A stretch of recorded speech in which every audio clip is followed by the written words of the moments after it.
What's going on, everybody? Welcome back to another edition of the Go Forward Show here at NRB in beautiful Nashville, Tennessee. We have Jared van Berkel, who is the founder of Fantail Ministries, also a producer filmmaker. Yeah. So congratulations, man. Appreciate you coming on and Thanks for having me. talking with us a little bit. So welcome to America again. Appreciate Boom. you coming and visiting us, not holding it against us. Yeah, no, I like love so it many here. I other love countries do these days. I come to the US, 3, 4, 5 times a year. I love it. Let's go. Everyone's Awesome, very man. friendly. I love it.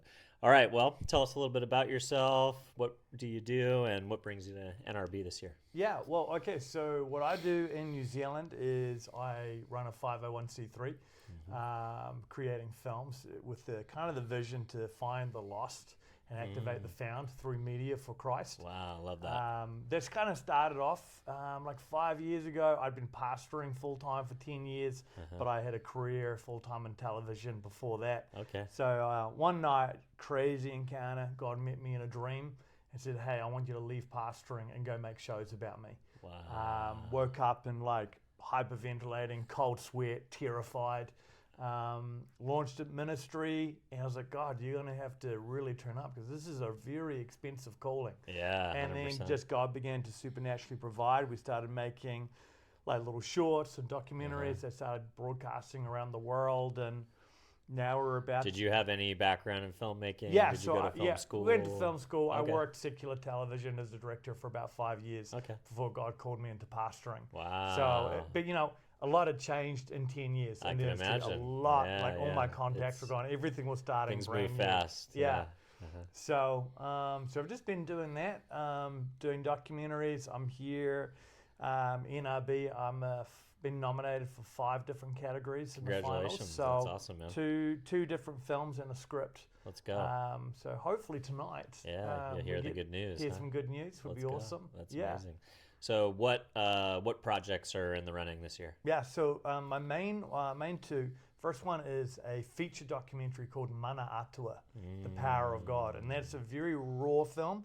You either love it or you hate it, which I think is a mark of a good documentary. No awkward in between. Let's go. But God just opened up radically doors for me to spend 3.5 years with my crew in behind the scenes of New Zealand's 2 biggest rival gangs. Wow. And it was that's this crazy. supernatural journey of documenting the gradual process of Jesus revealing his salvation heart for gang members. That's wild. And then as they encountered Christ, them then taking that healing of forgiveness towards each other as rivals. That's crazy. And that was probably one of the biggest privileges of my life and the most challenging, where there was a lot of prejudice that I didn't know that I had, that Christ really challenged the way I saw my fellow man. Wow. And where I would look at the gang colors before looking at their heart.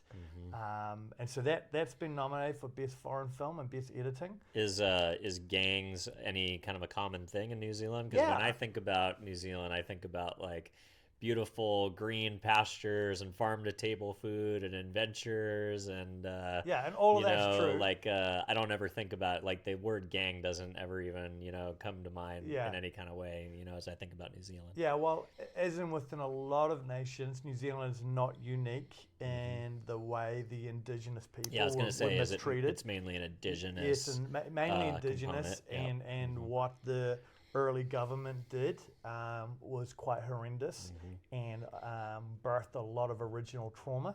And the fruit of trauma is often as rejection, it's addiction, it's violence.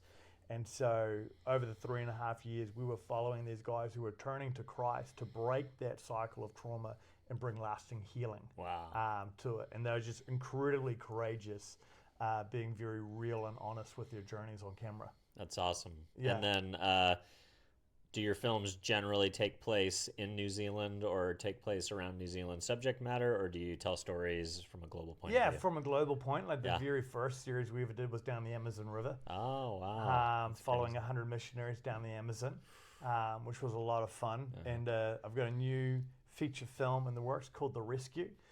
If people want to find out more, they can go to www.rescue.film. Okay. We've made a 20-minute documentary on the true story, and that is up for some awards tonight.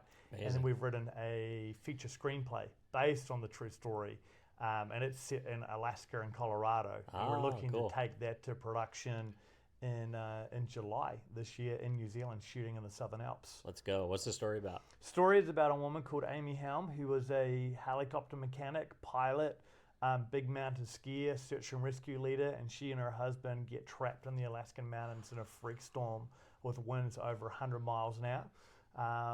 They eventually, 30 hours later, get rescued and discover that she's got extreme frostbite. Ooh. And then it's the aftermath of that of like, God, are you going to heal me like I need you to? Or are you going to actually walk me through the valley of the shadow of death? And is that going to redefine me? Can my marriage survive that journey? Can my relationship with you survive that journey? And everything in my identity that could be shaken is going to get shaken. So the film really kind of explores, like, what do you do when everything that you thought made you significant is stripped away from you? So it's a very raw, very gritty story. That's awesome, man. Sounds like you're tapping into some pretty cool stories. How do you find your subject matter? Like, whether it's, you know, a helicopter bush pilot, or whether it's, you know, gangs of New Zealand, like where do you find these stories? Honestly, it's like I just kind of fall into them. Like the one with Amy was meant to be a part of a 9-part miniseries. It was going to be 9-minute webisodes for the web and for TV. And my wife was calling up a bunch of churches in another city going, hey, what amazing testimonies have you got? Our camera team's coming to town. We shot the 9 stories. Amy was one of them. And it just felt so special. Like this story had such depth to it. I thought, man, we can't condense this to a 9-minute testimony video. And I had an intern who said, why don't you write a script, make it into a feature? And I went, man, that's going to cost like a couple million at least. We're busy with the gangs. We've got to stay focused. And so I forgot about it. 2 years went by and I'd never spoken to Amy again.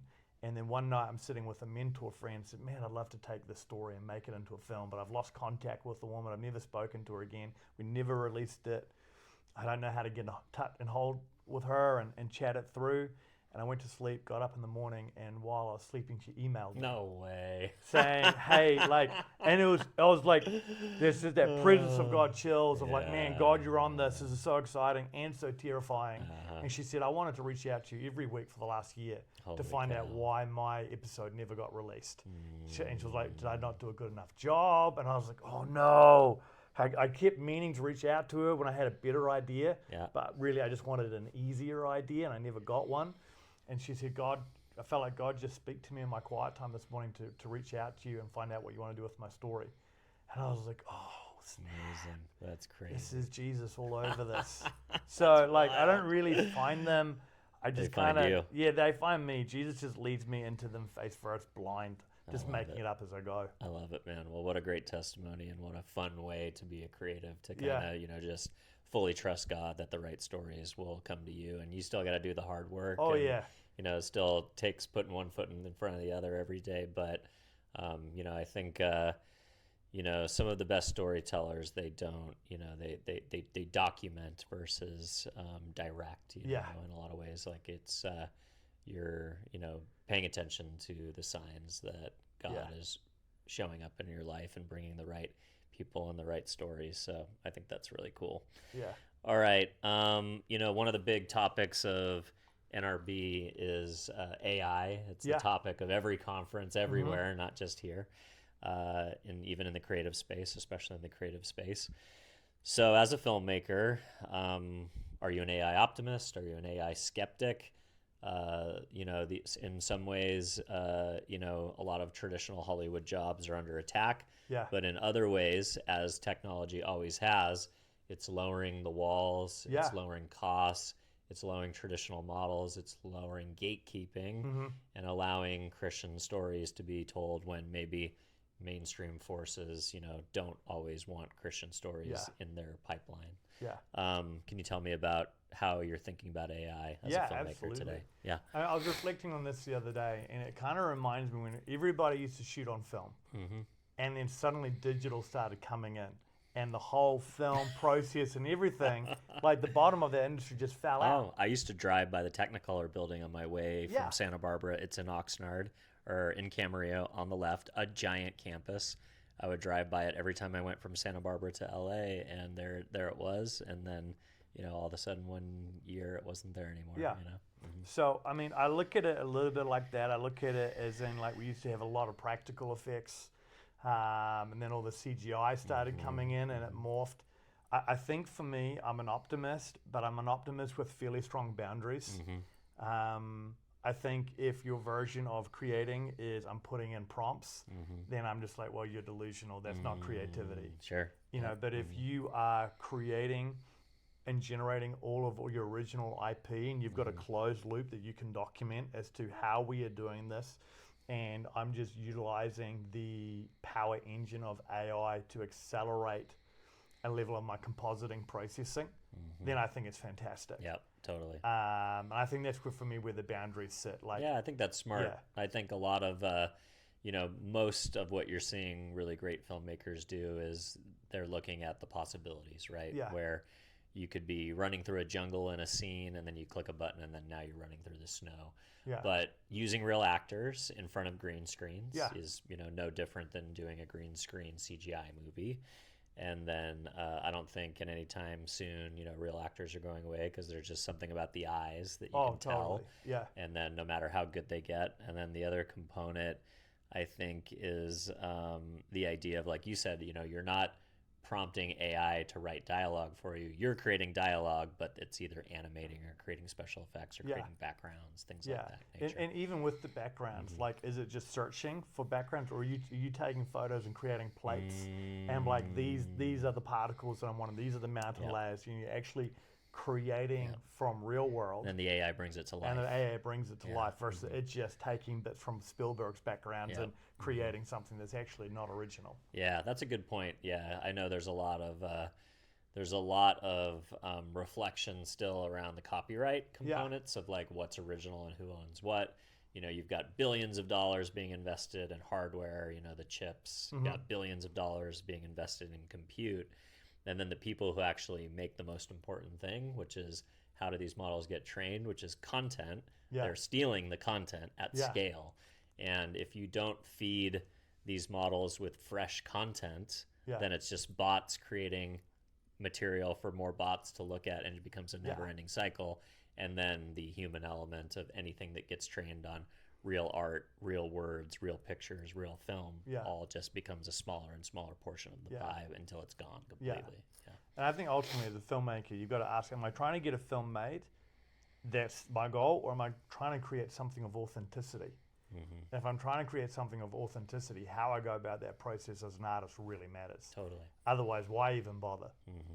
Yeah. No, important stuff to think about for sure. As we, Christians can sometimes be technologically skeptic, and I think for a good reason, but we also have to, continue to leverage the best tools possible to tell the best stories so we can, have a leg up in kind of traditional gatekeeping and things absolutely. of that nature. So, well, amazing, man. Well, Thanks, so nice to be able to spend a little bit of time and talk with you. I wish you good luck on tonight. I hope you come up with a nice win and a nice statue to take home with you. And other than that, if we could point the audience to learn more, connect with you, learn more about your work, where would you like to send folks? Probably the best spot would be rescue.film, so www.rescue.film. And that'll show everybody about the latest project we've got coming up. And if people wanted to donate to it as well, we're crowdfunding for a small portion of the budget. Very cool. That would be awesome. Let's go. Awesome. Thanks for spending some time with us. Thank you very much. Cheers, Appreciate bud. it.